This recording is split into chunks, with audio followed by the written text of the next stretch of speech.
Hello, you guys. Welcome to Chestnut Checkers. I am Keith Riddle with my co-host Jordan Tampien, and today our guest is Mark Lupton. Mark, how you doing? Doing great. Thanks for having me. Absolutely. So you guys obviously know each other. Yeah, we go back a little bit, actually. Yeah, a little bit, yeah. And Mark did some of the projects with us. We kind of do our meeting. So one of the ideas was actually you were two of the people I met with a little more regularly, and we'd do the beer and a conversation meetings. It's kind of what spurred this whole show. Yeah, those should always be filmed. I agree. Good ideas come out of them, right? And so then I was like, I need to get Mark on here. Mark said, the busier man than I, so getting scheduled on there. So we're excited to finally have you on here. Share a little bit about who you are and those fun next Absolutely. steps. Love to.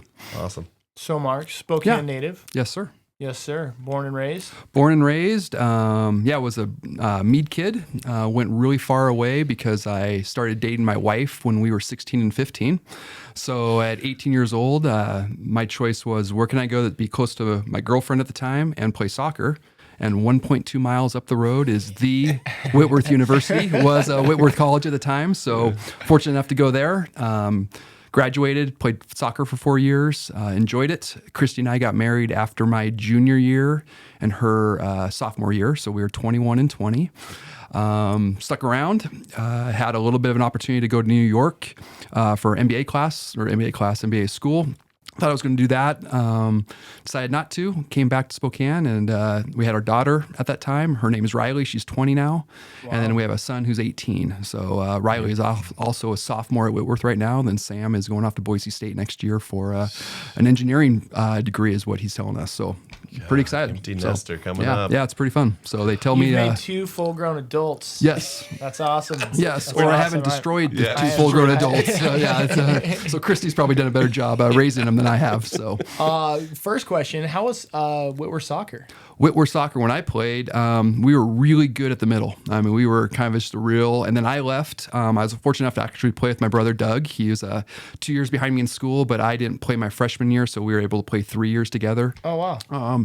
And then the year I left, Doug and the team, there was a couple other guys from the Spokane area that were on it. They got into the Final Four, I think it was, and Doug was the #1 goalkeeper in the United States in Division III soccer. It was so he doesn't tell people that. I like to say that they got better once I left, so that's usually the good part to that. You mentored them well, is what you should say. I would just say I left, and that usually propelled them forward. So, but I had a great time playing there. Well, if he was the good goalkeeper, it's because all the shots you put on him growing up. Yeah, right? there you go. Yeah. Exactly right. Figuratively and physically, right? Physically, toughened him up, one might say. Nice. So, how did you guys meet each other? I think it was through Matt initially, right? On a project, and then kind of just kept crossing paths on a few ideas, and just I think it was one thing led, and we have a kind of a very similar, and we'll get into it, but on kind of some mission-driven goal stuff, and so, and then I also through Kyle Honta, so he's with Northwestern Mutual, and so it kind of crossed paths enough times that it made sense. And I thought, what a unique perspective, because a lot of stuff we talk about on here, it's family, it's going through the hard thing, it's real estate, it's those pieces. But I think having like kind of what that other side of the coin, because I don't do it much, like I don't have much in stocks, I don't have much in that liquidity, financial planning that way. And so I think somebody's insight on what our listeners could think of as they're planning for that financial future, because I'm learning the last couple of years, real estate only is a very difficult strategy when you need it. So that kind of dived down that angle of it. But kind of how'd you get into the financial planning world? Yeah. I mean, as sexy as it sounds and as fun as it is, there's some nuances, but kind of lead us down that journey of what. So I graduated from Whitworth in '99, in December '99, and I had a weekend off, and I jumped into the CPA world. So I graduated Whitworth with an accounting and economics degree, were my 2 degrees. Christy and I were married at that time, and so I was like, well, I gotta go get a job here. So I started my busy season, my first year, working with a firm in town called Lemaster and Daniels at the time. It is now referred to as Clifton Larson Allen. They've merged up a few times, and did that for 3 years and had a really good time, had some good mentors, but also figured at the end of the day that it just wasn't what I wanted to be when I grow up. So after 3 years, kind of looked around and said, what else is out there that's with numbers? And I kind of asked some people, and then this kind of opened up as an opportunity. Doug and I's dad, his name is Kent. He was in this field, and he says, "Hey, you might want to do what I do."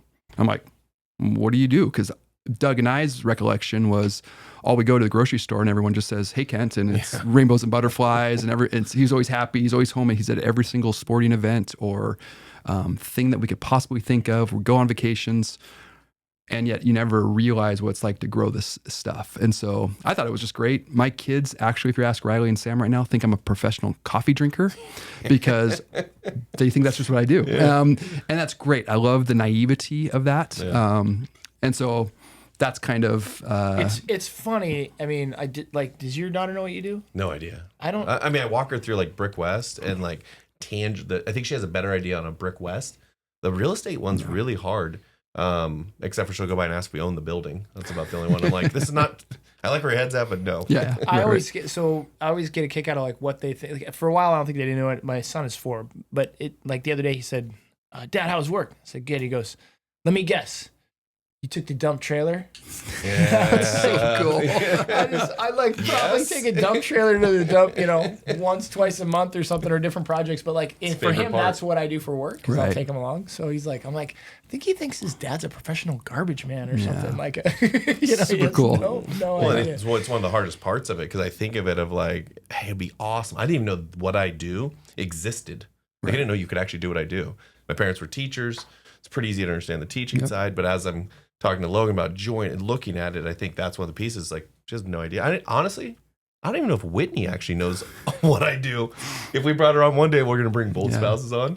That's when we want one question. First question out, or just do that one. Yeah. It's probably a little bit harder, obviously, in the more entrepreneurial space, right? Mm-hmm. Or in the, whether it's financial or real estate. I mean, imagine if your dad is, I don't know, works in a factory or it's understandable. Owns a donut shop, a teacher, right? Or is a teacher. It's real easy answer. They get a gist of it. I don't think.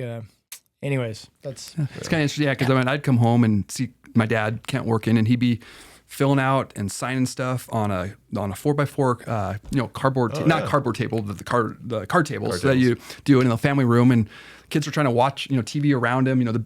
There was a huge TV that sat on the floor at the time, back in the mid 80s type stuff. And you're like, "Hey, Dad, can you move?" And he's just cranking away, just working. You're like, "What do you do?"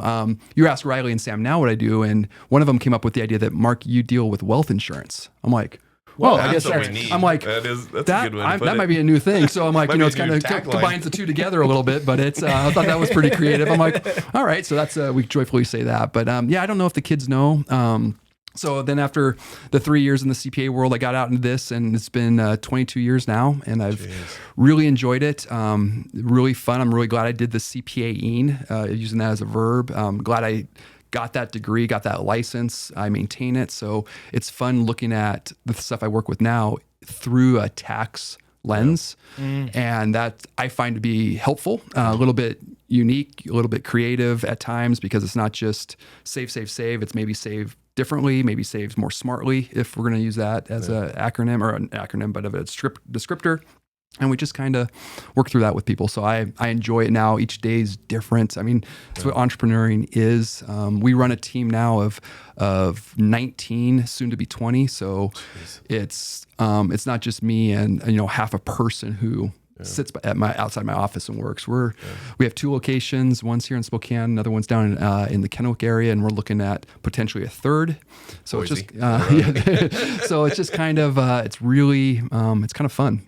Also incredibly scary at times too. So are you, because it's a technical skill. Like there's some that you can teach you how to put beer in a can it, right? Totally. Just process, it's the same.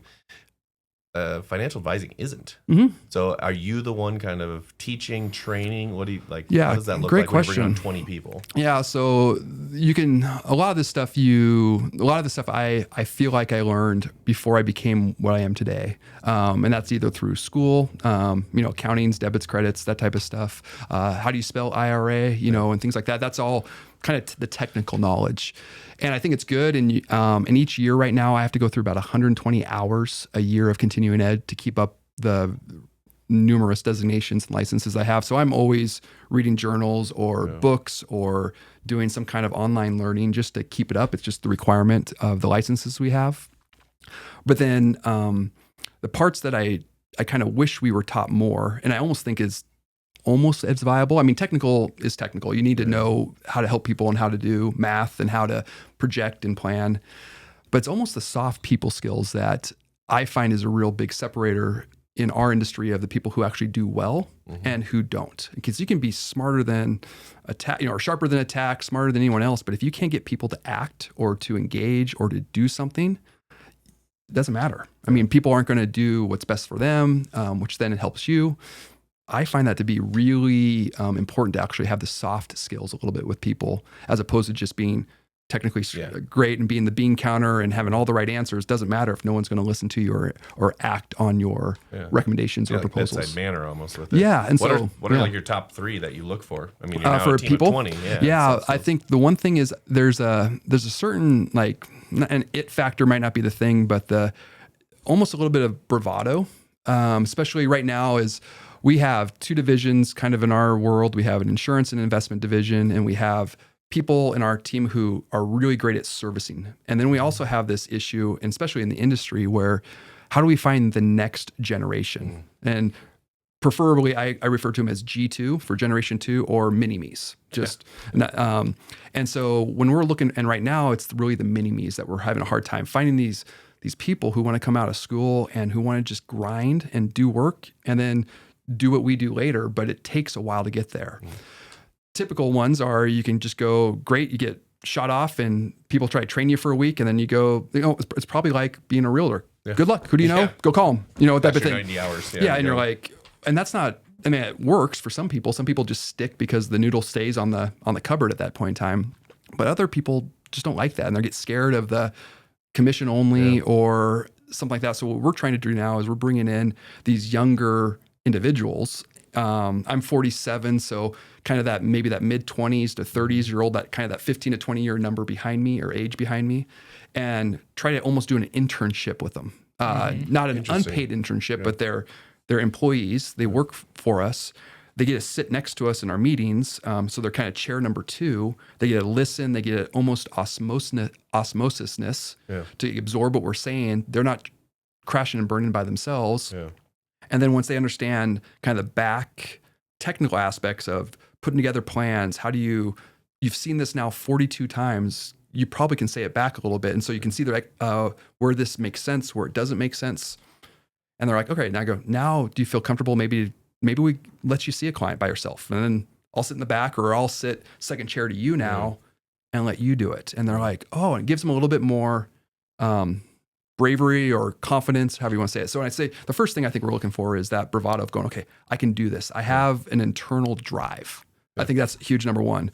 Huge number 2 then I think is also how do you engage? Are you, besides being confident about yourself, do you have a personality that you could go have a beer and just enjoy each other and just make, in a good way, make fun, have a good time, take a joke, give a joke, and just have a good time. Because I think there's some of that, those are those soft skills where when, if we're just going to meet for the first time, Jordan, I'm kind of walking in this going, I don't know you very well. You kind of maybe have heard me, I've heard of you. And we're like, all right, we're kind of almost, we're just feeling each other out. Right? We're kind of like, we're both obviously probably protective a little bit. Yeah. If I'm calling on you, I'm probably a little bit more, hey, I want to get something started right now. You're probably like, well, who is this guy? Keith told me to talk to you, but I'm good. So you got to find a way to work through that. How are you testing for that? I think that's one of the harder ones. Bravado's easier. Yeah, bravado, we can all identify. Every agent has the bravado. Yeah, I think it's, I don't know how you test for that on the initial one, but I think you definitely see that conversation. Yeah, you can do that with a couple, 3, interviews and stuff like that. But after that, everyone's pretty guarded. You're not going to say anything. You're not going to smile a lot. So I think it's almost you get 2 or 3 months in and you're seeing how they do. Yeah. And if they don't fit your culture of your office, I think that's a good thing because the people that you have there with you can also sniff out how someone's acting without you always being there. Because they're always going to, when the boss is there, makes more sense. They're going to be all prim and proper. When the boss is not there, I think you start figuring out kind of what's going on. And so I say it that way because I think your people or the culture in your office also extremely helpful for that. Yeah. And then you got to be ready to go, this is not working, and be quick to make changes. And that could be them recognizing that too, and or you recognize it and just go, this is just not good, next. Yeah. And no hard feelings, it's just we tried and it just didn't work. And you just got to be quick to go on that one. So I think those are 2 big ones. Third one, if I had to do it, we really tried to create our culture more like a family. Mm-hmm. And so, I think sometimes that's overused, but I can walk in our office. It's a couple offices with doors on the outside and then some cubicles in the middle. At least the Spokane office is like that.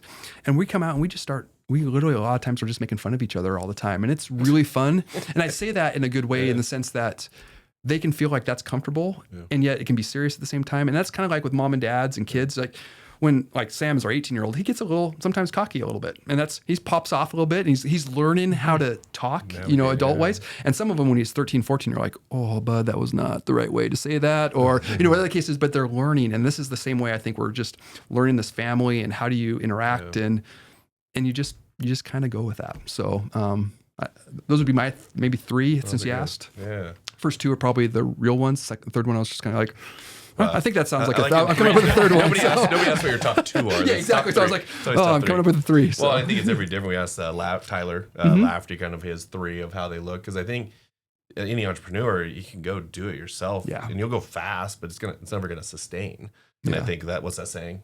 If you want to go fast, go alone. If you want to go far, go together. Someone, And I think, but finding that together, that sounds like an easy statement, but it's those things. And so I've had to try to figure out mine, whether it's eye contact or if it's posture, it's like little things that let you weed through. Because when we're picking agents, I have to determine if that person is right. Same kind of concept, right? Come into our culture. Will they actually be able to sell?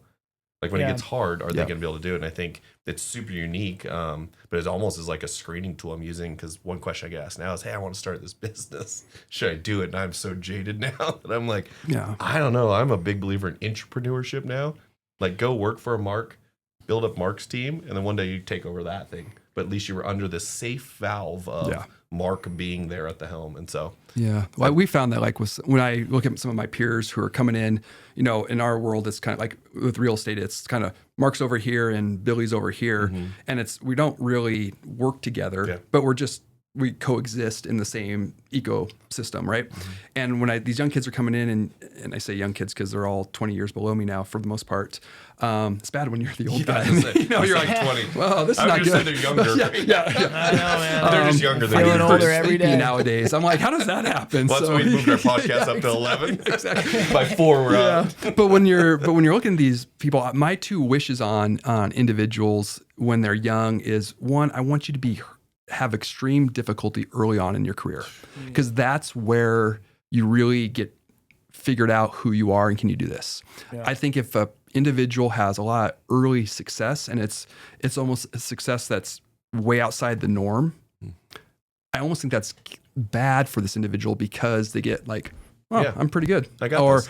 Or I don't have to now work for a while. And I think those are skills that if that happens, that's a negative. So I've told a couple guys in our office, I go, I kind of want you to get punched in the face early on because that way you go, all right, I'm ready to go. Now I get to go back to work.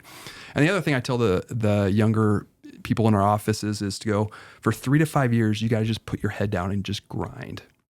And I say grinding because it's not fun. There's no, big successes you get. You're just grinding because I think if you don't give yourself that 3 to 5 years, and maybe this is the way it is in real estate too, and you start putting your head up and you start getting called by maybe a recruiter or something like that, all of a sudden you go the what if game and you're going, maybe it is easier over there. And I think you just get distracted. And when you kind of you start serving two gods and you kind of don't know which one you're going down. So you're not good at either one or either company you're going to be with or job. And so you get distracted and frankly, you kind of burn out and you're gone. There's the average of both, right? Yeah. So I try to tell people, work hard, put your head down. Don't take any calls for 3 to 5 years of people trying to hunt you. Because a lot of times in our world, successful young people get poached a lot, which is, I get it. It's easy to pick up success from someone else and then just bring them on your team as opposed to grow them organically like we were talking about earlier. And then I kind of hope you have a little bit of difficulty early on. And if you can get those things, I think that's the rocket ship. It's yours. Do you find ways to simulate that? Is Yeah, there a way to simulate that without actually learning it? Because actually, that's advice. Like as we've talked about, like the last couple of years, I'm like, I looked awesome, right? I was building. Everybody's like, everything he's doing is working, and then it goes to your head a little bit, and you're like, yeah, it is working. Let's keep doing it. And then this last 2 years has been like, well, yeah, because the market was really good. And I don't look at the projects that aren't as good as like they failed. It's just they aren't good for this market. Right. And I wish almost that there was a way to have simulated some of that in a way, and I wasn't sure if you found any techniques or ways that you could almost put somebody through. And I think not only is it hard, is it hard to not be able to simulate. The other thing that I think that's hard is like we're similar age, but I feel like a grandpa in the real estate world, right? Just as long as I'm doing it. But when the last little run up happened was trying to be supportive of agents who are having success, but also warn them. Yeah. Right. Because you're like, hey, listen, man, like I don't, you're getting a little bit big for your britches, or this is not the way it normally is. But they hear that as like, whatever, grandpa, like you're just jealous, right? Or you're just, you I'm just doing it different. I'm just doing it different. Oh man. Yeah. And I think I hear some parallels to some of the what mentors taught me growing up and what you're saying. I mean, the first thing that you talked about was kind of having them be second chair while you're first chair. And one of my first mentors always said, Keith, when you're growing a business, you're training, it's I do it, we do it, they do it. Yeah. I do it, we do it, they do it. And that was kind of the mantra that he used to kind of repeat to me. So as I was building my real estate team or my brokerage that's how I would try to train people was like, first they need to watch me do it and literally just, you're a fly on the wall. The next thing is like, we're going to do it. Yeah. You're going to partake. You're allowed to kind of speak in the conversation or have a say or, but then I'm going to be the fly on the wall. Right. You're going to do it, and that kind of I do it, we do it, they do it is a great, I think, training mantra for any business owner or person out there, or if you're the person trying to learn, right? Yeah. Is telling somebody else, like, don't throw me to the wolves, like, you do it, and then let's do it together, So I hear that, and then the second thing is just that kind of Lipnitz test or that, wanting them to have some strife, and I think that can be misinterpreted on their part as well, like, Mark just doesn't care about me, or he's throwing me to the wolves, or he's making this way harder than it needs to be. And you're kind of like, well, it's like that parenting conversation we keep having of like, I'm artificially, maybe not making the strife, but I'm putting you in a position that I know is going to be difficult because I also know that's what's best for you. Yeah.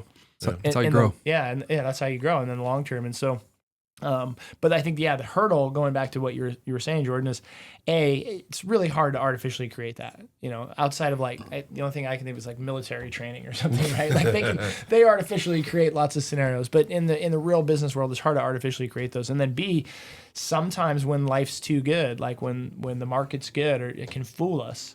We can get fooled into thinking we're the genius when it was the market or something. Yeah. And I think that to me is almost that's the kiss of death in the entrepreneurial world. Like, well, especially if you hadn't experienced failure before. Like, to your point, I think it's almost that success piece is almost more detrimental up front. I know it's the weirdest thing, but well, it can be anything. It can be a restaurant, but you open and for the first 6 months you're raking in cash and everyone loves your restaurant. So you stop watching the bottom line. Right. You stop forgetting fundamentals. Next thing you know, a COVID happens or something, and all of a sudden people aren't going out, and you're like, well, what's happening, right? Yeah. You become victim very quickly because you're not used to like, well, most people in a restaurant have probably been through 5 of these, right? Yeah. Our biggest thing that we really try to track is, we call it activity. We just go, what are you doing? Are you seeing clients?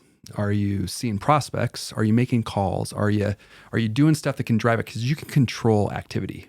You can't control results. You can't control the market. You can't control, is it a good time to buy real estate? But you can control your efforts that day. And that's what we really try to push our people to do, is just go, okay, let's just go. We got to go right now. If you're going to have to keep 15 appointments this week, did you do 3 today? Yeah. Assuming they're working 5 days a week or something. If you did 1, well, you can go see 2 more people. Yeah. And if it's 2:00 and you haven't made your 3 dials to get another appointment on the books for a week from now, probably should do that. It's not, I don't care what your morning was like, just time to go to work. So we try to do it through activity. That's about the only way I think we can simulate or somehow make it kind of lifelike in real time without coming up with some other idea, which I don't know what it is yet at this point in time. But when you figure it out, let me know. We'll copy it in our industry. We keep talking about it. It'll be in my book that I've been writing for. It will come out, I'm sure. Love it. Have you found kind of a difference in whether it was routine, talent, or grit almost, that the ones who make it and don't? Because I have to imagine, as you're saying it, I'm picturing you own a residential brokerage.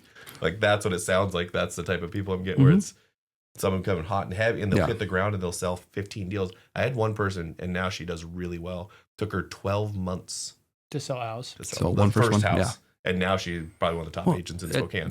But at 12 months, she did all the activities. She got told no so many times. She did took all the punches. Yeah. She probably took more punches early on than anyone does over the 4 years. Yeah. And my dad used to tell us there's this box of suck that you have to eat. That's a technical term, right? I'm North Spokane, where we gotta use small words and stuff like that, right? A box of suck. So some people can use a box of suck when you eat it, and you can use a really small spoon and just kind of barely eat it for a really long period of time, or you can just take a big ladleful or a spoon and just eat this thing so fast you get through it, and then you're out of it. Good. So I heard your 12-month person there go, she's like, I'm going to eat it. I'm going to chug this thing, right? And other people are like, I'm afraid of being told no. I'm afraid of pain. I don't want to really engulf or ingest this box of suck. So I'm going to do as little as possible and avoid the consequences or the points that you have to go out there. So and I feel like ours is easier because it's not like you have to have the technical knowledge to sell a house. The idea of sitting down in front of somebody saying, hey, this money you made, obviously in some way you could make discretionary income. I'm going to help you figure it out. I would have to imagine that has got to be a harder. Yeah, but what's good about our industry, and I think being the old man, Keith, using your example there that you said earlier, or never thought I'd say it, but I say it all the time. Is that we try to do a lot of joint work in our offices. Okay. So if the young person comes in at 23, 24 and has either their parents or a referral that comes in and says, man, they're just over my skis, then they can bring in some of the older mentors. So we do try to do a lot of, we call it joint work or mentorship, same type of thing, and just try to help, because oftentimes when you do this, the cost of education is splitting a case or splitting a client, from a revenue standpoint. And sometimes that's the best learn you can do, just by making the introduction and stepping back and then just letting someone else kind of carry it across the finish line, because you just made the introduction. And I'm sure that's sometimes in the real estate world, a lot of the same similarities there. But a lot of them give up because they've had to convince themselves to go to no salary commission. So no matter what you're doing in the back of your mind, it's like, I'm doing all this work with no results. Right. And like the best meme I've ever seen, it kind of gets me through every day, is this picture of two people cutting a hole in the ground and mining. And on the end of the screen is this gold. And then they have a gap of dirt between them. And there's this little gap. And this one guy on the top has the pickaxe on his shoulder heading back out, and then the other guy is still going. And I'm like, that is what this is. You don't know if like that next swing of the hammer, that next call, that next piece. And I think there's people that get on board with that, get behind it, and then it's just really tough when you go to that straight commission world. It is to keep motivating yourself every day. And we use some personality profiles to try to figure out, can we identify some of the people who we think will do well, and we match them up, and they're all the ones out there that everyone uses. But I don't even know how to understand them. Our COO does, so I leave it up to her to do that. So I know hire people smarter than you. For years and years and years. The behavioral profiling is an interesting aspect, but I think it is true. I mean, I've had conversations with people literally before I hired them and been like, listen, I'm 100% honestly, like, it's probably not for you. Yeah. Like, just based on your straight behavioral profile. And it's not, I'm not saying like anything's written in stone. I'm just saying it's gonna, or at least you're premising to them as like how I always felt of like, this is going to be extra difficult for you. Yeah. Right.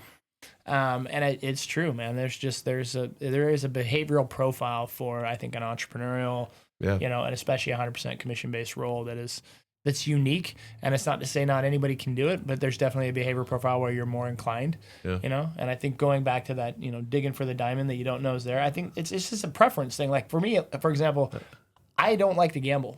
I don't know about you guys, but like gambling for me is like, I don't like it. I don't like it. I don't like playing craps. I don't like playing roulette. I don't like playing blackjack. Gambling for me is, and yet I gamble every day in various ways, but yet going to a casino, right? Yeah. But I think it's the same thing. I think not knowing if you're waking up and going into a paycheck every day, there's a certain amount of people that question mark might be motivating. Mm-hmm. Now it's on me. Now I got to do something. There's some of them that like, it's just not bothersome. They're like, I'm not necessarily motivated by that, but like, I can go to work and work all day and kind of not know if this is going to work out in my favor. And there's other people where it's paralyzing. Like I literally can't do anything. I'm debilitated because of this question mark. And so it's like, it's a security thing. It's like, hey, this person literally needs somebody to say, you're going to get a check next Friday. Yep. It's only going to be $300, right? Yeah. But the knowing, and they're like, oh, okay, so what do I need to do? Yeah. But yet if you tell someone like, hey, I need you to do this, and they're like, well, when do I get paid? And you're like, well, we don't know. Right. And they're like, well, how much? And we're like, well, we don't know. And they're like, I can't, I don't, it's paralysis. And that's a behavioral trait. It's a behavioral characteristic. And it took me a long time to figure that out when I was hiring and building. Yeah. But you start to figure that out. And then it's like, you kind of have responsibility, so to speak, of doing those sort of just to let them know. Behavioral tests with people and just saying, hey, I'm going to give you a basic assessment here. There's no right, there's no wrong, there's no good, there's no bad. We're just going to do a behavioral assessment, and I'll get to give you an idea of like what this is going to take for you, or what it's, or if it's going to be difficult, or at least what you can expect. What kind of character traits you're going to have to lean in on. Yeah, and what we found was having a big enough team now is that it's not that you only can go for one spot. So our team is big enough now that, Keith, if you were to join us and you're like, hey, I think I want to be generation 2 or mini me, and you're like, that's what I want to do. And then all of a sudden you're like, yeah, not so much. I don't like this. We can go, well, we can maybe pivot and go, Keith is an amazing human being. He fits the culture. We love him, But now we got a spot over here on the team where you're still in the industry.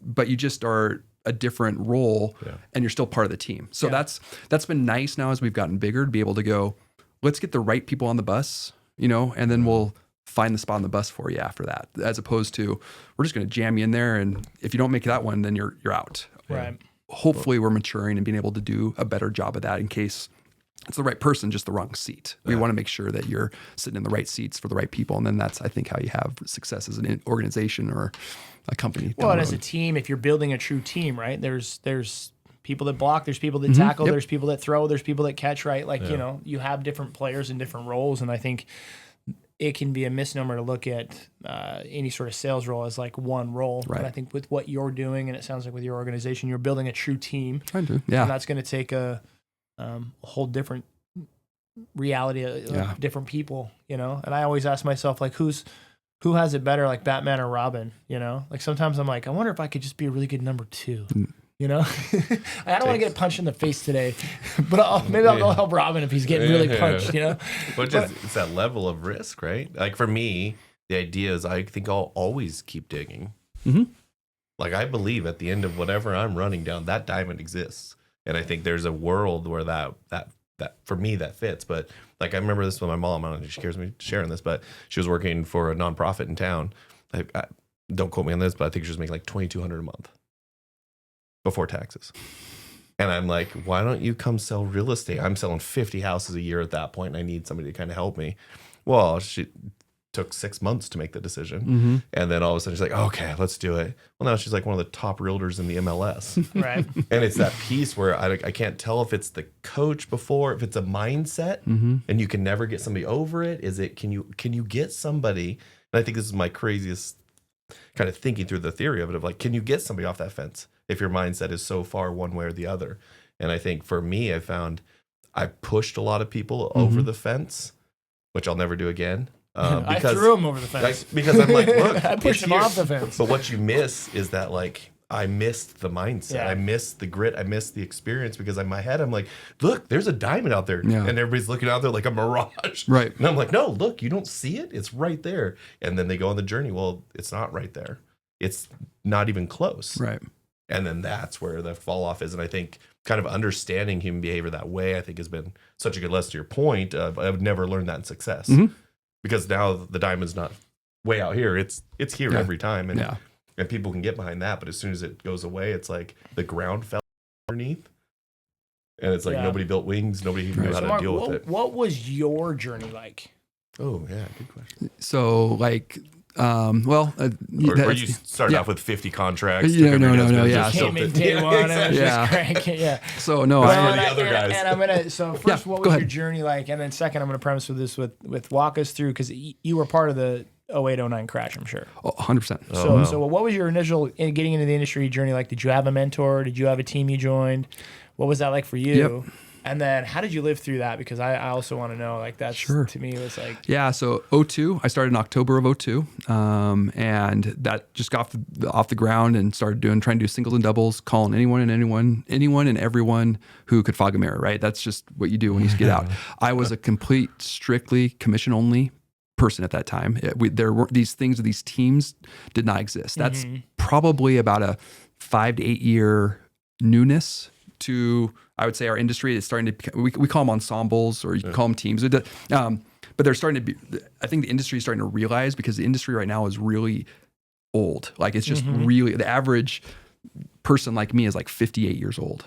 I mean, the average, and they have the amount that has to be replaced to service it's an unbelievable number. The Journal of Financial Planning makes an announcement every year of like how many CFPs are here and how old they are. And so I think I'm close on the age 58 on average. So that's why this emphasis on training and bringing these younger people to get them, because we need to build up the industry. Just like CPAs are having the same problem. They can't find young CPAs to do anything. They just don't exist. They're like a unicorn out there.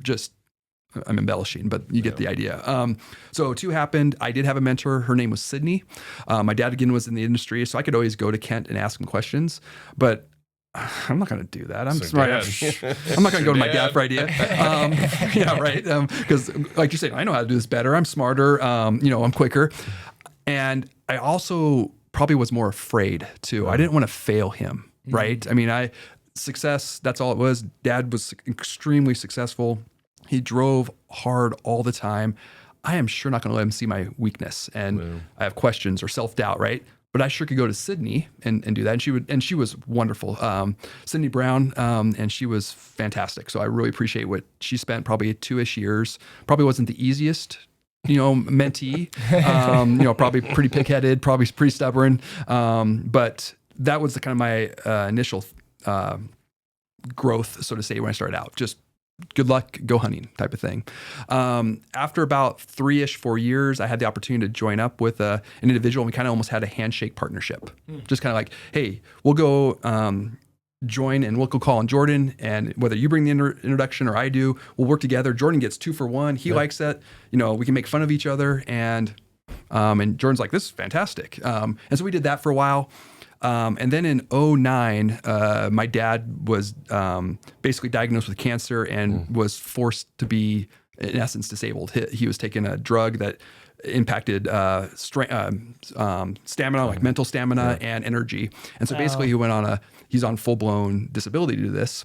And then we always thought Mark and Kent would join up. We kind of had a handshake a little bit at that time where I was kind of using some of his staff. I paid him like a rent to use his staff, kind of hired a staff, but we didn't join forces. And then all of a sudden July of 2009 happened, and that's when it went into play. And we had 30 days transition clients.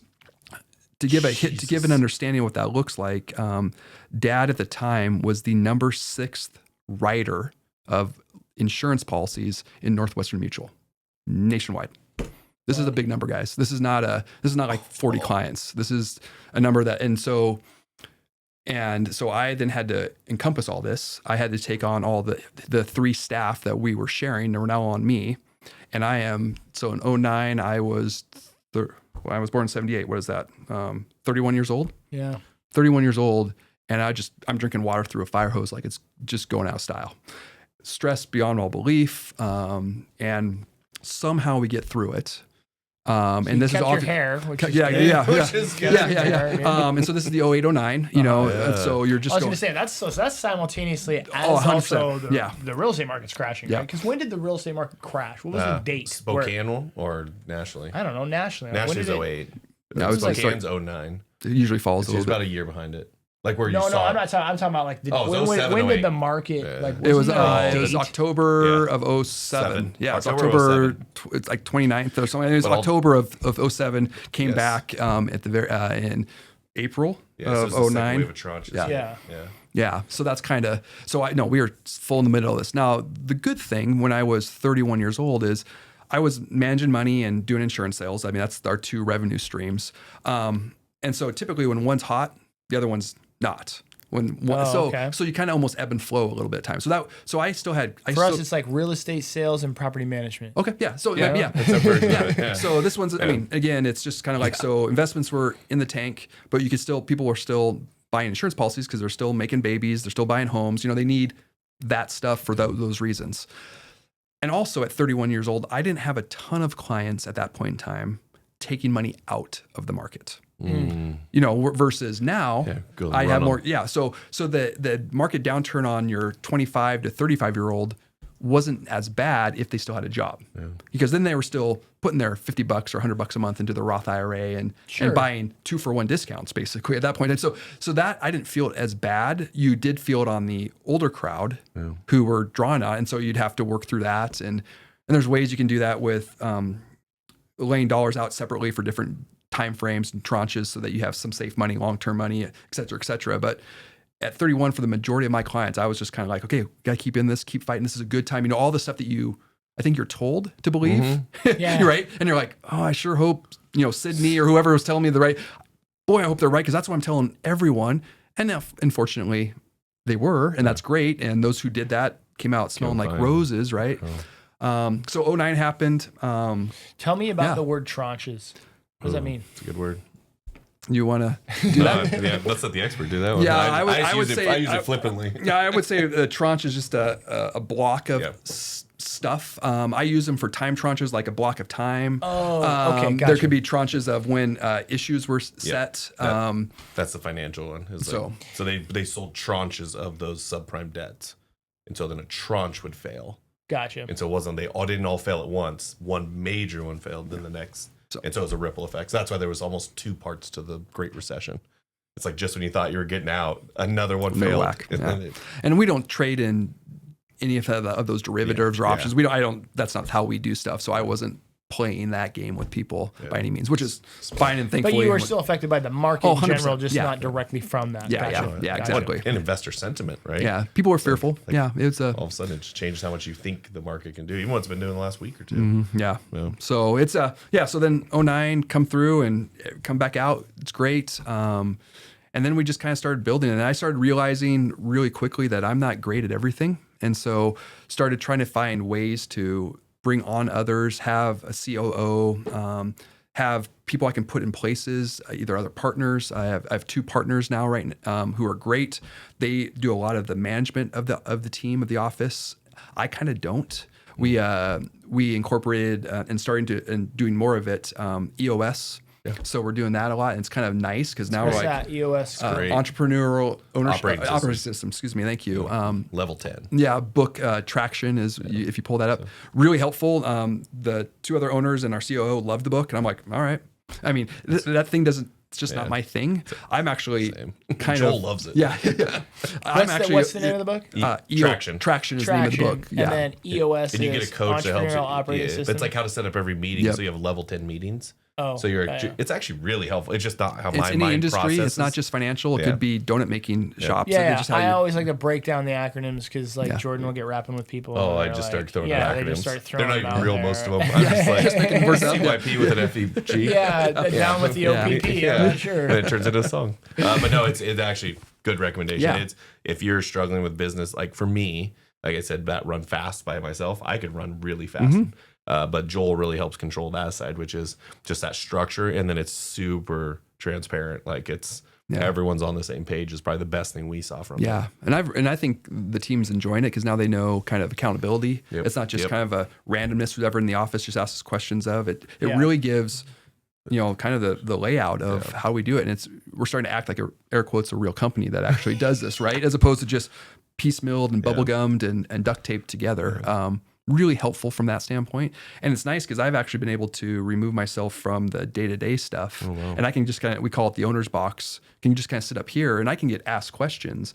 But if it's something like Susie needs to ask Sally a question and Sally is her direct report, Susie doesn't come to me and ask the questions. She goes to Sally and then I get brought in. But it's really nice because it frees up my time. I did the same thing in my business, but it's like by being an idiot. Okay, so there you go. That was like, it was like a default. It was like a default. They're like, Keith doesn't know how to use the printer. He doesn't know how to unlock the front door. But boy, can he sell real estate. Yeah, there you go. They're like, it's been really a good learning curve. I think it's something about having no more than 5 direct reports. Correct. So that's the first question they always get asked is like, how many people can come to you? And I was like, I thought I had an owner box and I didn't. Yeah. I was like the bottleneck to so many different parts. Well, the other part I found that was really like, it's well, that's obvious, but it's also is that if 2 people have a job, are in the same box if 2 people are accountable, then no one's accountable. Yeah. So basically you have to have one person for sure there. Like in our business, I'm kind of responsible for the financials. I do that.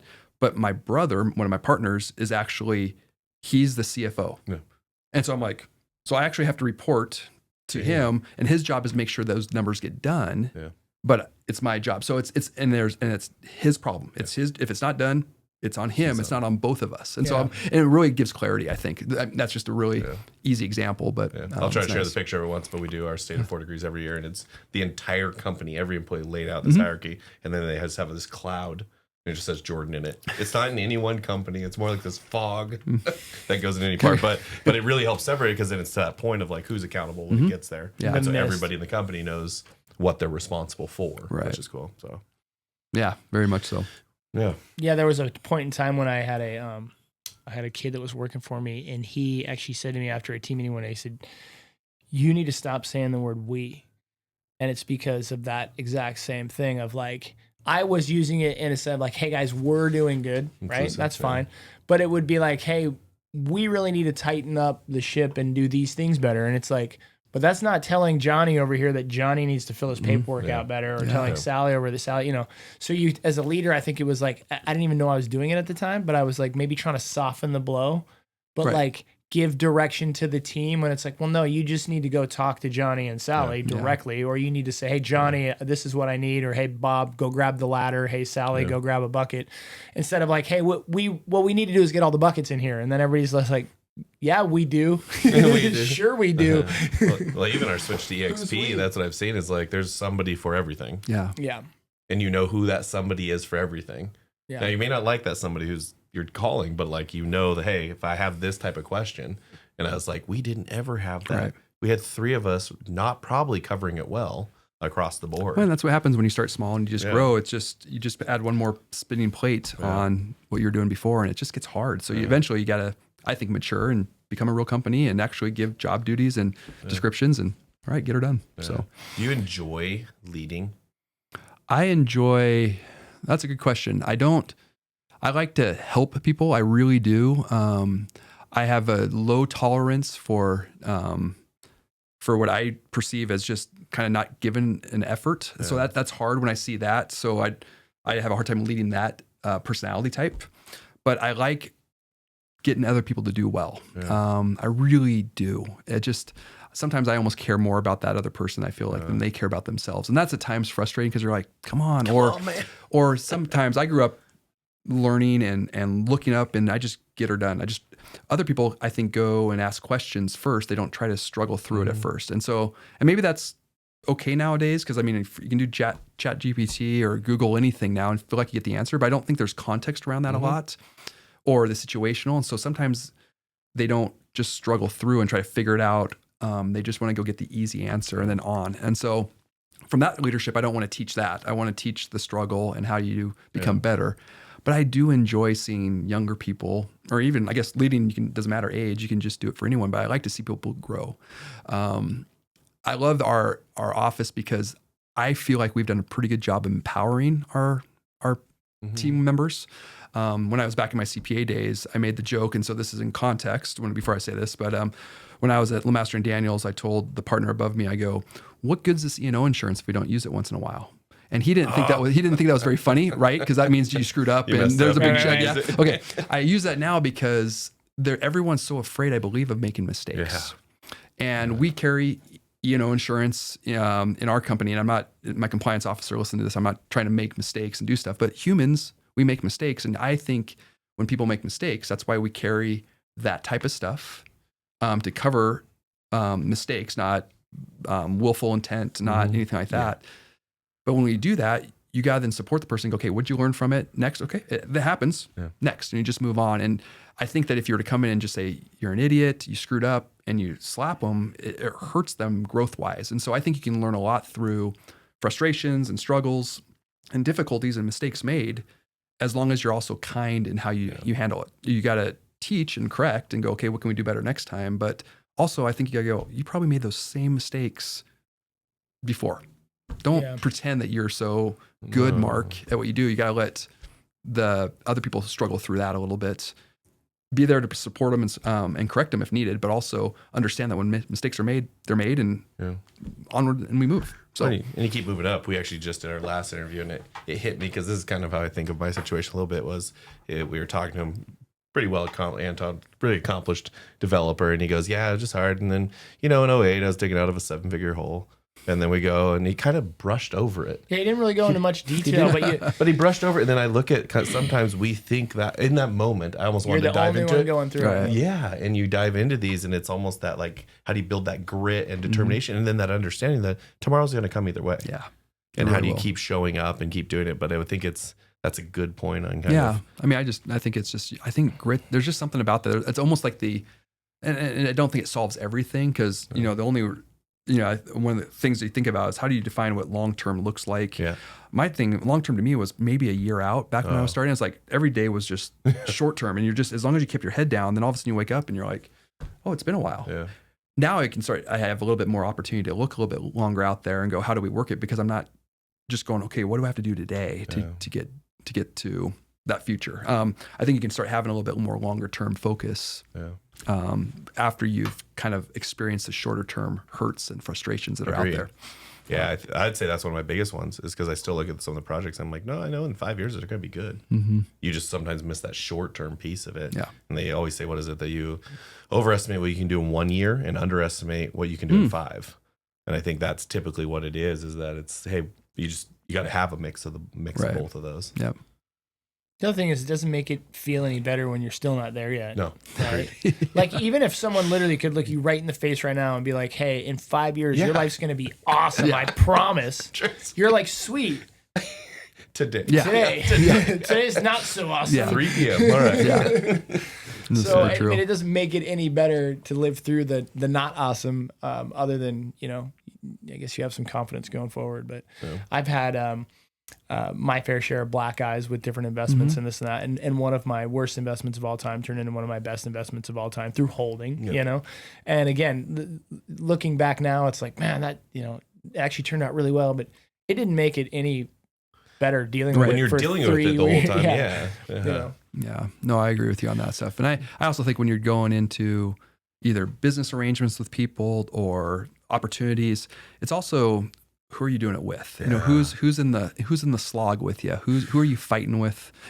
Fighting with against the thing, not against each other. Yeah, fighting each other. So those are also, there's a few individuals out there that I feel like I can just kind of let myself down and go, okay, we're going to go through this, and I trust them implicitly for stuff. And I'm like, all right, we're going to figure this out together. So I think even when I'm having a bad day, I can go, I trust my two business partners emphatically. They're great human beings. One of them is my brother, so I have to trust him by default, right? A little bit, he's a good human being. The other one, Mario is his name, and Mario's a fantastic human being.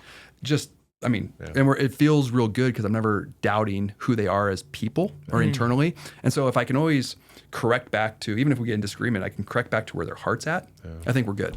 I think it's just a misunderstanding at the time or the situation at hand. But if I know their hearts are in the right spot, I got to be good with that. So, yeah.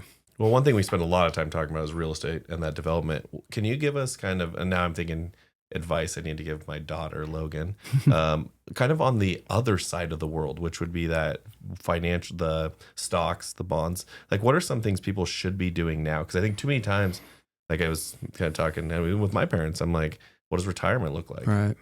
And I think the hard part is we can ask that question, but nobody asks it till they're 55. Yep. And so what are some things that we could be doing as young parents or as just people getting out? I don't know. Yeah. I like 3. For some reason, I always say 3. 3. Yeah, but just 3. some ideas that you would be pushing them towards, because I think to that point, it's hard to see that compounding effect. But your worst investment was your best because of time. And I think people forget that because you watch Facebook or Instagram and somebody just went and made another, $30,000 on Bitcoin, not now, but, and I think it's too easy to think money just happens like that. So what are kind of some things that, just a piece of advice here? Things you've learned over 20 years of doing. Yeah, all the generic stuff. Obviously, this is each individual's person or situation is unique to them, and I have no idea what people who are listening to this and how that works. But I think it's just me and George. Yeah, exactly. Yeah. So well, Brendan has to listen. Exactly. No, but I think you're doing the. I think you're saving early, saving often. I think there's. What does that look like? Because that is a token term, but where do you put it? What do you do? Yeah, I'm always under the belief. So I'll use my daughter and son, 20 and 18, part-time jobs, doing whatever it is, and we started the Roth IRA for them, right? Yep. I affectionately say it's the kind of the best thing since sliced bread. You put the money in, it grows. over time, whatever you're investing at that time in. It could be anything you wanted, and then it comes out. It's all tax free underneath current tax law, both federal and state. That's kind of cool. And so 0% tax is a really good tax to pay, I think. I mean, I would sign right now. No tax. I'd sign up for that one right now. So I think that's a big one. But the other part too is I almost think you want to create your savings as a bill on your budget if you're going to do one. A lot of people are really good about spending first and saving later. I think saving first and spending the rest, or spending later, is maybe a little bit better way to do it. I would encompass in there also but also a tithing aspect of there. So I think if you can save, give, and then spend, it's better than spend, save, because you won't give after that. And so I think those are really important things. That's what I want my kids to hopefully take out of this and go. So that's really big. What to put it into, how do you do it? I don't know if that really matters, because the goal when you're young is just to flex the muscle. You're just going out there and you're just doing the push-up, or you're doing the leg squats, or whatever it is that you're doing. This bad muscle analogy that I'm making up all of a sudden right now, but is exercise, right? Yeah, you're just doing them exercising. Yeah, just to kind of exercise this muscle. Specific exercise is because that's great, because then you can always tweak the exercise. Thanks, Keith, for that one. Going down the road, and we can go, okay, what are we? If I'm working on my chest too much, then I need to work on my legs. So now I need to do a different exercise or different savings for that standpoint. You're creating the habit of saving and investing. Yep. Yeah. And then once you do it, great. And that could be saving up for my first house purchase, right? I got to get that 3, 5, 10%, whatever the numbers turn out to be at that point in time. But if I don't have 3, 5, or 10, I can't buy my first house, which is a great thing to be doing. So, I mean, a lot of this stuff I think is very interconnected, but you got to start flexing the muscle soon, or as soon as you possibly can. I'm sure you get this question a lot, maybe not, but what if I screwed it all up and I'm 40 and I've never saved a damn thing? What do you do now? Start today. I mean, you can't. But would you have a different strategy? Well, I think a strategy potentially could be something where you're potentially a little bit more aggressive than you need to be if you had monies that you're more protecting. So, I mean, that's because you got to now maybe reach for yield or return that you didn't maybe have to do if you already had some there. Sure. Potentially. It could be, well, you've screwed up now, you're 40 years old and you haven't done anything. Now your timeline just got longer because you now have to, the age 60 retirement is not an option. So maybe you have to go 65 or 70. Maybe we have to look at downsizing this home that you bought that you thought you'd be in forever, because we now have to monetize some of your brick and mortar that you have, as opposed to living in this great house that's 4,500 square feet or whatever the case is. Maybe we have to free up some capital that way. So I think it's all about choices, and if you're 40 years old and you haven't saved anything, you have decided to make choices for the last 20 years and you've valued those choices over your future self. Now, obviously life things happen, maybe someone got sick or you lost a job. I get, but judgment with it. But just something happened. Because one of the things that I feel like I come across, and I don't do any sort of financial planning for anybody, but I give a lot of free financial advice because people ask, right? Smart. But by free financial advice, people will come and say, Keith, what about, and I just encourage people, to do what you're saying, like save. Or go talk to somebody, invest. But really, I think the big thing is, more time than not, the thing that makes me the saddest is when you really do kind of start having a hard time with someone and you realize, and they're like, well, and I'm like, well, what are you currently doing? And they're kind of like, well, I haven't really done anything yet. And I'm like, well, you need to start, right? Like that's the big hurdle. Yeah. But what I get pushback, I feel like in those moments on, is some of them there's some sort of guilt or feelings around, well, now this just doesn't matter anymore, right? Like, oh, I'm 40, I haven't saved anything. It's too late. Right, it's too late. Well, it's not going to make any difference now, Keith, because I haven't done, you know what I mean? So I guess I'm trying to look maybe for some words of encouragement for those people, or just kind of what does that conversation sound like in your world? I have found that when we've done plans or analyses or projections for people that, you could feel like there's no hope, so why start? I think I think that shame is a really powerful thing, and it keeps you from opening up. And it's just a nasty thing in anything out there that shame is, that you just feel not good enough, and that stops you from doing a lot of stuff. It could be not working out. It could be not telling sorry to your wife because you screwed up and you're shameful. I mean, there's like, that can go a bunch of ways, but in the financial world, if you're 40 and you're not doing it, then I'd say, well, that's okay. Let's start now. Now, the cool thing is that when you start working these things together, if we can get you to start saving, maybe instead of saving 10%, you need to save 15 or 20. Can you do that? Or can we start out at 10 and next year go 11, 12 and start working your way and you start getting better? Do we start encompassing some kind of longer duration to work? Because it's amazing when you do the math where you stop at 60 or you go maybe part-time to 65 and then you do those extra years that you're not drawing from whatever it is. The compounding is so great. And then frankly, it's 5 less years that you're living. It's the end of that compounding too, right? Oh, it's huge. Which is way more impactful. Yeah. So you really want to get it going as soon as you can. And so I think encouragement's a huge thing, but again, getting that inertia going and getting your ability to not to run, but to start walking and then jogging and then maybe running as you're picking up steam as you're saving is a huge thing. When you do, and I'm assuming you do, but when you do financial planning for somebody, is geographic location come into play? Like not anymore. Not anymore. Yeah. So, I'm licensed in 38 states, something like that. I guess I was referring more to your strategy. Oh, strategy, Would you help somebody if they lived in New York City differently than if you helped them if they lived in Spokane, Washington, as far as like their plan? Yeah, well, the numbers would probably just be different. So instead of needing X, you need X times 4, and if you're in New York City type of thing. But other than that, the math is math. Tax brackets are tax brackets. Market returns are market. So the math is the math. It's just what's your bogey, I think, that you're shooting for. Is that kind of answering? Yeah. So I don't think New York might, obviously it costs more to live in New York than it does in, Spokane, Washington, but it's still, you're still spending down an asset. Maybe where we save, we have to think other places because maybe incomes are higher. And so you have certain limits on certain things that you can put monies into. Okay. So you just look at the tools and objectives you have in front of you and you just So what would be like a good target number if you lived in Spokane and you wanted to retire at 60? And that one's kind of the lifestyle. But I'm saying lifestyle. I don't know, average lifestyle for the average dude. I'm not assuming anything. I'm gonna let Mark. Those are really interesting because everyone's all over the board. You can have 2 school teachers who are everything's great and they're not taking 18 trips a year, they're taking 1 trip. And then you have the people who are living high on the hog, who are just spending everything and buying a new car every year. And so that's a really, I'm not trying to dodge it. I'm just going, man, it's just so hard to say you should do this. What we try to do is we try to have the client or the clients, if there's 2 of them, one of our fact-finding things that we do with them is we have them kind of put together a little bit of a budget, real rudimentary. I'm not going to ask for your Avista bill or anything like that. Put it down on a 10 spreadsheet. grand a month, something like that. Yeah, something like that. And I go, and the easiest way to find that out for most people is to look at your credit card. Yeah.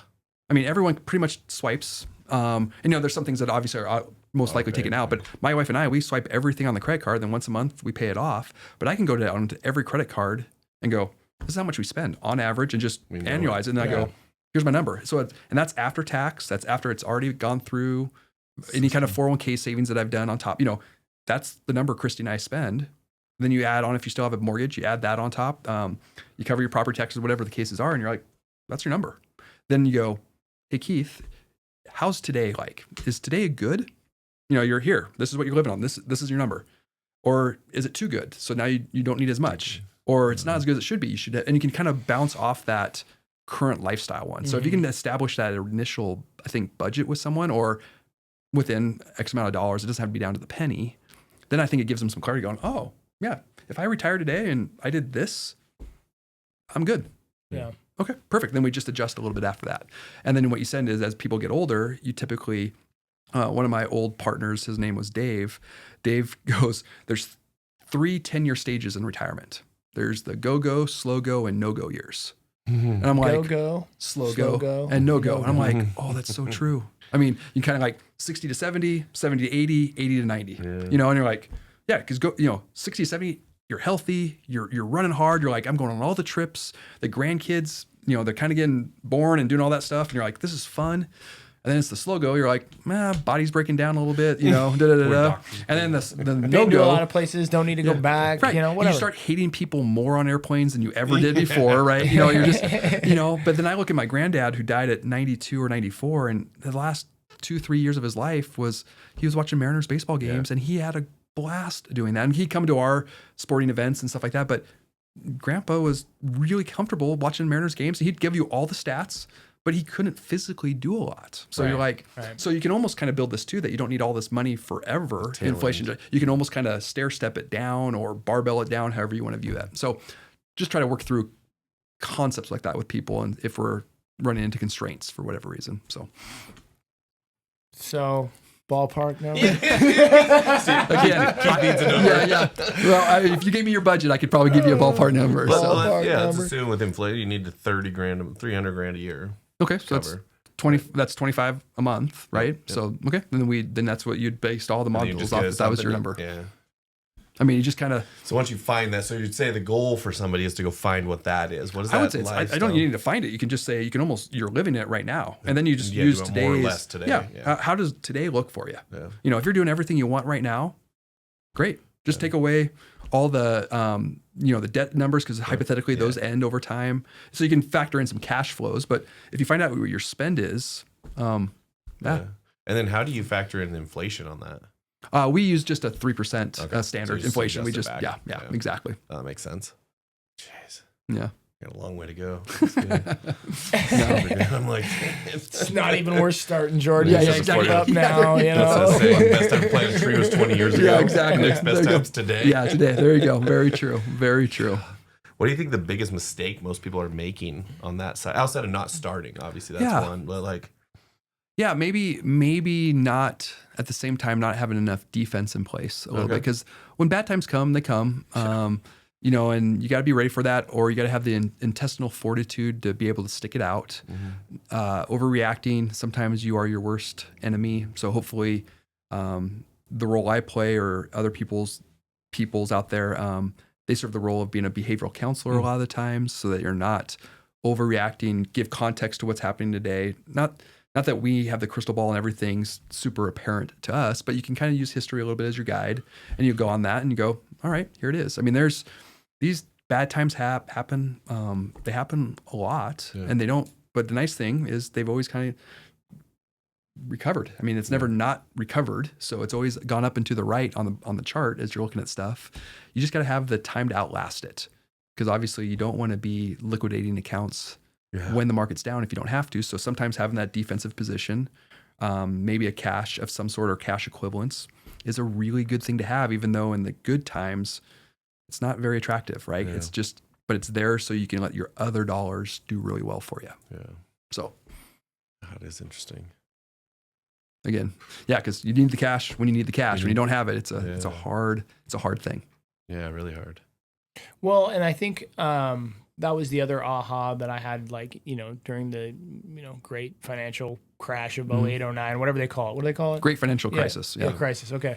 Was, man, it sucked to turn 65 that day, right? Like it's almost a timing thing, right? Because that wasn't their fault, or they didn't do it, but it's like when you needed it, like when it was your turn to retire, the market just happened to fall off. Right. So there's an aspect of it that I think is just like timing or luck or whatever. And I guess that's the thing that I always try to keep in the back of my mind, that, you know, these life lessons of, like, you just never know when your time is. Or what's going to be happening when it's your time. And so it's easy to say right now, like, well, I don't care if the market's up or down. Right. Like, well, yeah, of course, I'm 44, right? Yeah. Like, you know, but you're going to care when you're 70 or when you're 65. And so it's like, I'm just crossing my fingers thinking, can I just get like a 10-year window of good when I'm ready? You need to draw it down.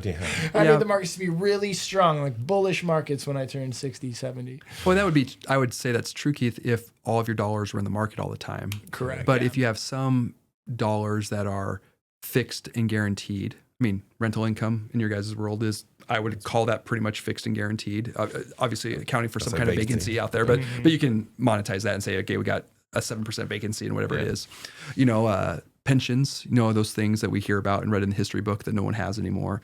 Social security payments, those things are kind of all fixed and guaranteed.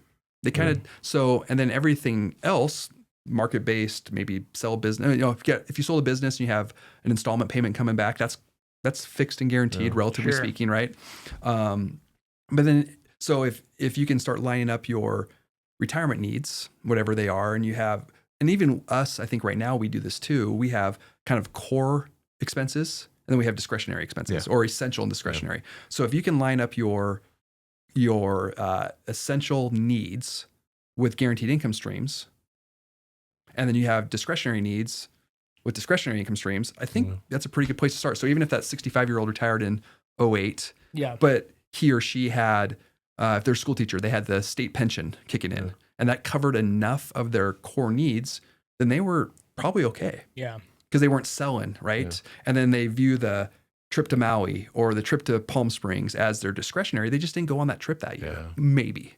And so I think there's ways that it's not necessarily all, to your point, I think there is a timing issue that you retired at the wrong time. That just kind of sucks. You can't control that, but there's also ways I think you can mitigate it a little bit by just viewing your assets with a job duty associated with it. Yeah. Not all your money has to be all the same. So this is an interesting question. Are you a die with zero guy? I am not. You're not? Nope. Why? Explain that to me. Yeah. So the way I understand the book is you give away, you die so that hypothetically, I'm not that good of a timer. I can't die with zero, But to your point, the second one though is I absolutely want to give away money now.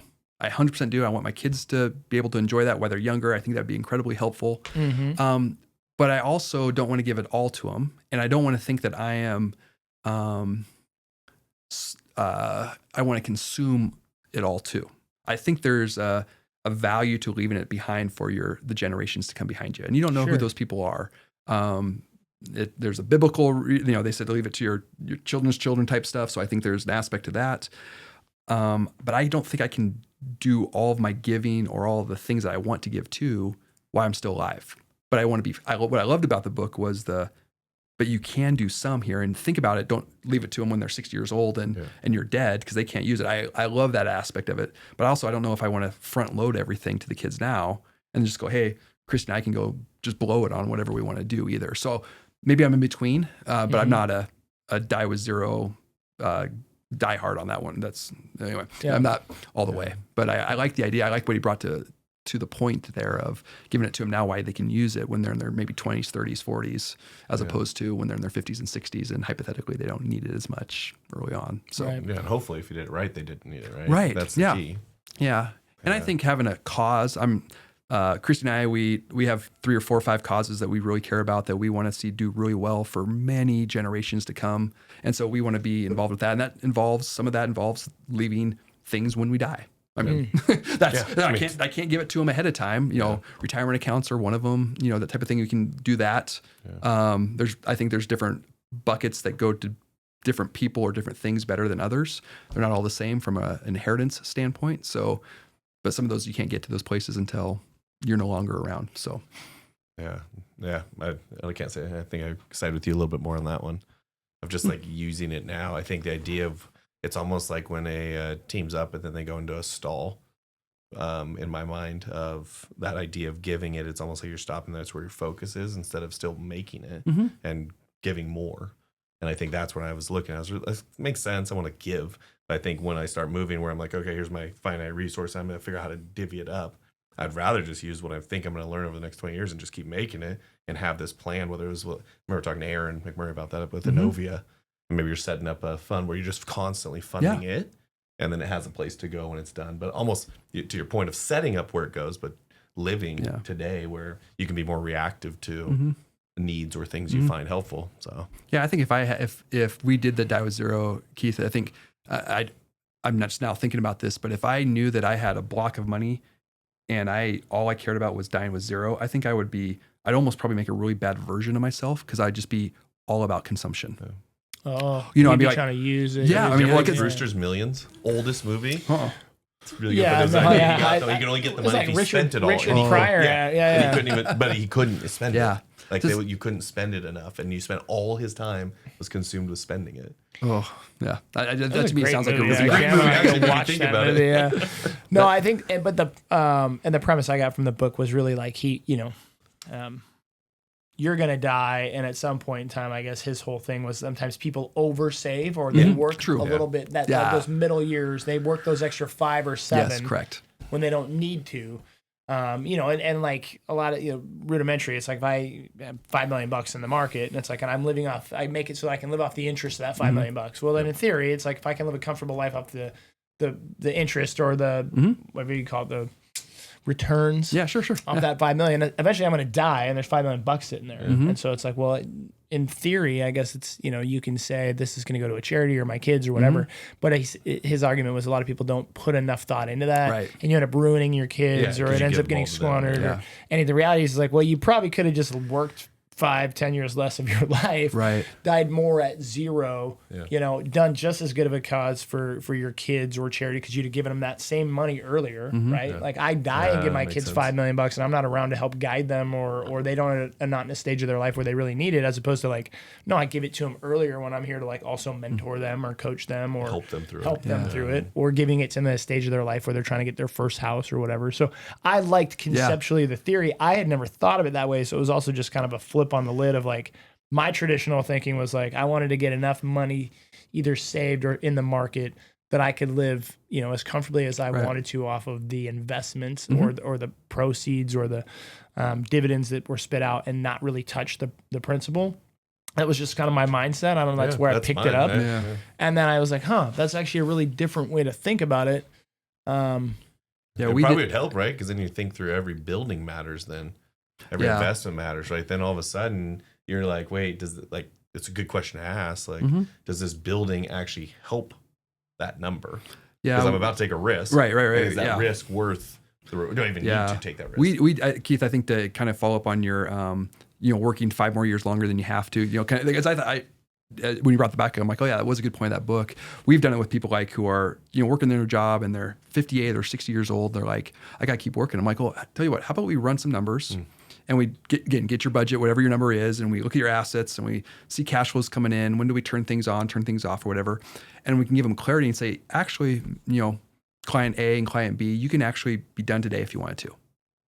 They're like, what? I mean, that clarity aspect for them is huge. Because then I go, because now you're working because you want to. And so if your boss comes in and says, hey, Keith, do this. And you're like, yeah, no, I'm good.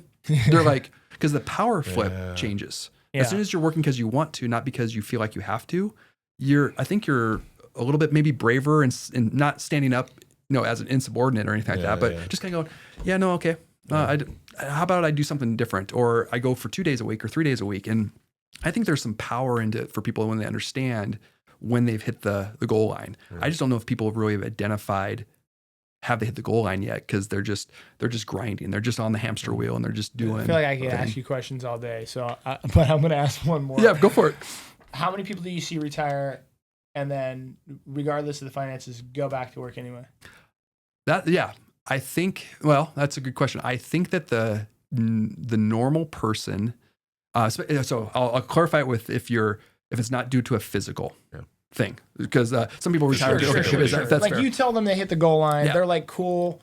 I'm done. I'm done. And then they call you and they're like 6, 8 months, 12 months, 18 months later, like, you know what, man, I got to go back to work. It's usually the younger retiree is just bored off his or her rocker. I mean, they're just like, what? How young's too young? I don't think it's too young. I just think now you start doing something that you really want to do. And so I would say that I think when you start being done, if you have a liquidity event and you're in your 50s, maybe even early 60s, I think I can almost say 100% you're going back to work. Really? And I say that because I think your work now is different. Yeah. Your work now may be not, but you're doing something. You're getting up for a purpose. Gotcha. You can only play so much golf. I mean, right? Or whatever that is. And I think after a while, 6 to 8 months, you're just going, there you go. You're just like, I got to get out of here. And now maybe you're volunteering, maybe you're doing whatever the thing is at schools where you eat lunch with the kids. I'm trying to mentorship, like generational life stuff. You're just kind of like, awesome. That would be really fun. I was like, wait, you're eating lunch with the kids at school? Kind of awkward. Really? My brain was going something. I was like, my daughter's like, Dad, hot lunch is not for you. Bring lunch, not eat lunch. But I think you're just kind of working because you want to do something. You're occupying your brain a lot. Now, I think if you're 65, 66, 67, you're like, I've been swinging the hammer or turning the wrench, or maybe I'm a school teacher, I just don't, and then I think you're kind of done. But I've seen a lot of school teachers who are just, my fourth grade teacher was Mr. Linehan. Mr. Linehan he actually was the supervising teacher for my mom who went and got her. And I'm like, so when I had Mr. Linehan, I thought he was kind of old because there's only, and then he stayed as a substitute teacher after he like worked for 40-ish years or something like that. And he was still substituting. So my kids had Mr. Linehan. I'm like, crazy. Mr. Linehan is still here. I mean, he passed away a few years ago, but I'm like, that's a guy who didn't need to work. He just loved what he did. Yeah. And so I think there's always that personality out there that's just like, oh, unbelievable. Do you think I'm just curious what the threshold like between the time is? Like when they hang it up. Oh, I think it's Keith is trying to figure out when to retire. Yeah, so no, I already had this experience. Well, yeah, you did. I talked to you about it. I told you about it. Yeah. Reason. No, I merged my independent real estate firm in with a national brand, and I intentionally gave myself a year. I was like, hey man, after I do this and the dust settles, I'm going to take like a year to kind of figure out what I want to do. And I knew I was going to go back to work. The surprise for me though was, I basically was spending a ton of time with my kids. I was doing hobby stuff, but I like to hunt and fish.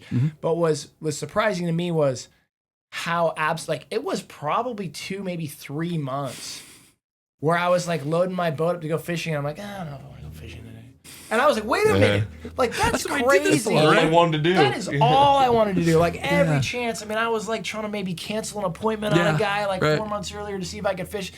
And literally I was like, man, it was so surreal. It was so crazy how quick it left because I didn't realize how much joy I was getting out of the experience of going fishing, in my analogy, that I got from escaping there you go. the other pressure and grind of what I was doing.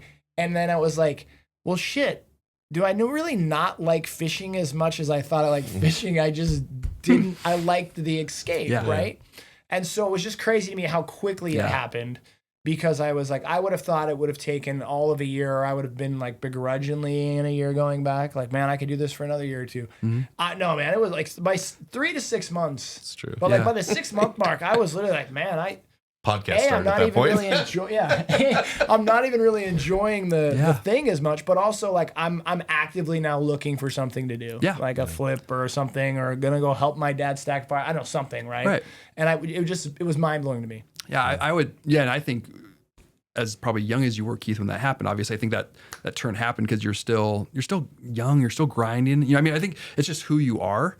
I think as you get older, you're like, okay, I just want to take a little bit more time off to kind of reassess. So I think I would, maybe there's some science out there that says the younger you are, the shorter the turn. Right. You know, and then and it kind of starts elongating out there as you get older. But I don't know if people really are done like they used to be. I think they're just trying to figure a different reason of, I just don't have to do it if I don't want to. I think choice is a big deal nowadays. And I think people are really passionate about causes, and so they want to volunteer. I think that gives them the opportunity to do that. And then they just want to be able to go, now I got grandkids, and I can say, hey, peace out. I'm gonna go see the grandkids. And they have the financial ability to say, I'm good with that. And I think companies now, companies, I think nationally speaking, are starving for people because we have an aging demographic. And so we're like, we can't lose the 67-year-old. Yeah. They have so much knowledge in their mind, or the 62-year-old. We got to figure out a way to keep them. We also don't have the replacement labor. Right. Yeah. But that 67-year-old's probably worth, 1.5. Yeah, 1.5 to the 32-year-old kid because of all the experience they have, and they know how to get through it real quick, or the connections they have, or whatever the case is. I think there's a real value for our older demographic when they're doing something they want to do. So that wasn't a good answer, but I do think there's a lot of it. There's a turn there. I just more curious of like, you talk to a surgeon and they say, hey, once a knee gets this far degenerated, it typically gets replaced in 12 months or something. I just didn't know if you were like, typically when people retire under 60, that I see them back in my office in 12 months and 3 days. Yeah, no, not that good, but they are coming back more. I think they really are. And I don't think we've had relatively good markets, and so I don't know if it's necessarily a financial, like, oh, I feel like I'm running out of cash, therefore that's driving the thing to come back. So I don't think it's. I don't think it's outside of them. Financial need. I think it's an internal self-worth. Or just purpose. Even me, I've been doing this now for 22 years. I'm like, I get identified as this is what I do. You guys absolutely get identified for this is what you do. So if you were to yank that away from me, I think I'd be a little bit like, who am I when I got old, right? I mean, so there's a little bit, I think, of that of self-worth or self-identification of going, all right, I got to kind of find a way of either re-identifying myself or calling myself something different, or how do I build now into the younger group? And so maybe my new job is I just don't get paid. I just get mentored. And that's kind of fun. I still get to do the same grind. I just don't do it for money purposes. Yeah. So which would be interesting. Yeah. I also think there's a generational piece is that you used to save to buy a house and build the American dream. Now it's almost impossible. So then instead of trying to fight the impossible, people just aren't doing it. Yeah. And so then now it's all about the experience. And it's about, hey, create the memories. But my fear of that philosophy is you're going to be 55 one day. Yep. And the world's not going to stop costing money. Right. And you'll have the memories, but you can't pay a bill with a memory. I found out they don't take it. It's not good currency. You guys are going to love this one. There's this great trip I did. It's the same as cash. You guys want to see my fishing pictures, right? Exactly. But I think that's one of my bigger fears is that the new generations, even like Logan, I think about where you're not going to be able to afford it. So you're going to justify what that new experience is. And it's going to be based on that. And so then and then I think going through a COVID type experience where you saw death or the present in your face version of it of like, hey, I might be done by 30. I mean, I got to live this. And I'm watching it erode what were probably really sound saving techniques. Yep. Yeah. Well, I mean, if I only have 5 more years to live, like, what am I doing? Why if this do it, hits right? again, what are we doing? Or, hey, who knows? I only have this thing. And so you're watching this piece where I could see that version of it becoming a major issue. Because you wouldn't have saved in Social Security. You wouldn't have any of the major things that drive it. And so I'm interested to see how that dynamic works. Because to your point, some of our best workers are the ones that are retired and came back. Right.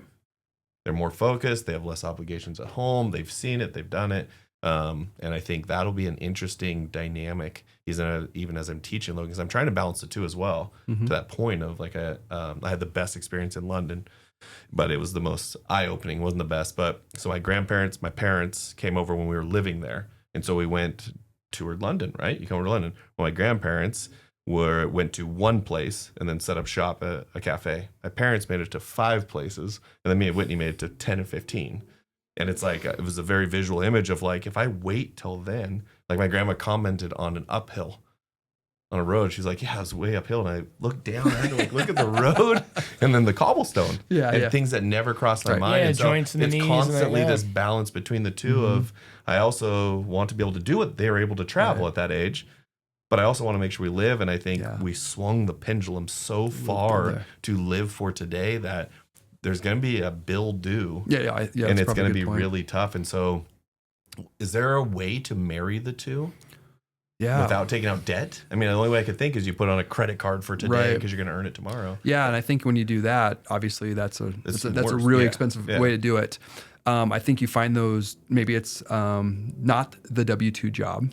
The entrepreneurship idea gives you the opportunity to at least say, counterwise, I'm free to do it. And if you build up a good team or you have people who can act without you being there, that you have to, keep your thumb on them, so to say. I think that gives you the opportunity or the flexibility to do that. If you are W-2, then I think a way perhaps that Logan can do this, or Riley and Sam in my situation can go, maybe you have the understanding with your boss, you go, hey, the remote work thing is a great thing. I can just do this and I'll work, when Chris and I go to Hawaii, they're 3 hours behind when we're over there. And it's great because I wake up at 6, it's 9 here. I can bang out work for 2.5, 3 hours, drinking coffee on the lanai. And I get a day done, and I'm like, and then we can still play. So as long as you're willing to do that, but you got to be flexible. What I don't like about the remote thing is I think it erodes culture though at the very end of the day. So there's a tension between when to give your good performers, people that you trust explicitly, the ability to do this and to have the lifestyle that they want, but also not to lose the culture that you're trying to build, because it's really hard to build culture, really easy to lose it, really hard to build it in consistency. That's how I would probably imagine it. But I do think you're right. There's a reckoning that's coming if people don't do this. If they're just like, there was always that acronym for the young people who save, and then they're done. I can't remember. And then like they're out by their 40, 42, and they just try to put themselves in a fifth wheel and they do whatever they're going to do. And I'm like, that sounds great, but what happens if you're wrong on any of your guesses? You have given yourself, I think, very little margin for error in this entire thing. And that can be scary because you have no one when you're 60 that you can bail you out. Mom and dad are probably gone. They can't maybe help you out when you're in your 20s if you needed them to. So I think there's a problem out there, to your point. That'd and be the skill set that you get. I mean, if you're just playing and you're just like, peace out, it's too stressful at work, I want to go. That doesn't teach you resiliency. I mean, who's a person you know that has been, and we probably could guess somebody sooner than the next generation, but like that has been at their same job for 40 years. That used to be the norm. Yeah, right. And now I'm like, what's the average? 2.5? Well, like we have a couple 7, 8 years. Yeah, I'd say teachers are probably the one that's outside of that because they kind of what's a job? Any job. Like think of the person you know that's been at the term job. Oh, job. Yeah, Joab. It's a silent O. Yeah. Job. Yeah, and I think that's teachers are probably a good example of that. I'm sure. Yeah, because where you're going to go, right? You're the medical field might be another. Yeah. But yeah, I think it'll be one of those interesting ones, and our hope is to keep bringing people on. They like to your point, exercise the muscle. Yep. We're not going to save it all today. Let's start with $10. Start with $5. There's such good apps and stuff out there now that kind of help with that portion. Yeah, and then I think besides even just saving is also finding groups that you can kind of. When I was starting in this career, we had 3 or 4 of us that got together and we called it the 3 Bs, and it was basically a beer at 2 o'clock on every other Friday, and we just get together and we just kind of. Got together. I mean, and the B stood for something. What did the three B's. Yeah, the B's are like beer, business, and something. Bros. And maybe it was. I mean, I forget. I always forget the third B on that one. But it was a good group, and each of us were in a different industry. And then we ended up 3 or 4 of us kind of buying our first. It was an 8-plex at the time. Really? And we're trying that, so we're all putting money in. We're like, do you know what you're doing? I don't, but let's try it. Some guy kind of knew what he's doing, so we're like, all right. So it was one of those things, but it was a really cheap cost of admittance as opposed to low bar to entry. Mark doing it all himself the first time, and it would have been a grease fire. So I think those are good ways to stub your toes as you're doing stuff like that, or examples like that. But I think finding a group of people that you can kind of almost go through business with or life with, that you're just bouncing ideas off of, I think is really good for the younger person, because you never know where these individuals are going to land up, what they're going to do, and they might go, hey, come over here, try this or stuff. So that's good. That's what we need to do, is do like a chestnut checkers meetup.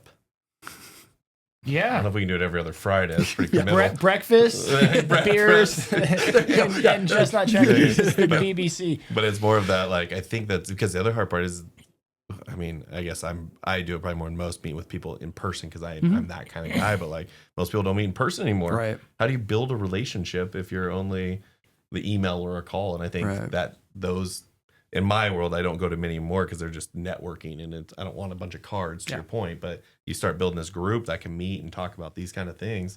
Not filmed it on a podcast sponsored by Brick West, but on other spaces.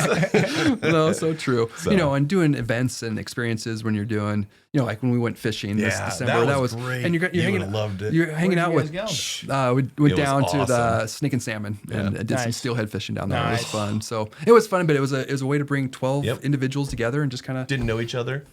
I remember staying like 1 a.m. with a group of women. You just got to meet them, but it's all under that same concept, right? And so it's that like-minded piece. Kind of fun. So they're kind of fun things. Awesome. Well, I think we're hitting our time limit. Mark, Obviously, thank you so much, man. I appreciate your time and love to have you back in the future and talk more about how much money I need to save.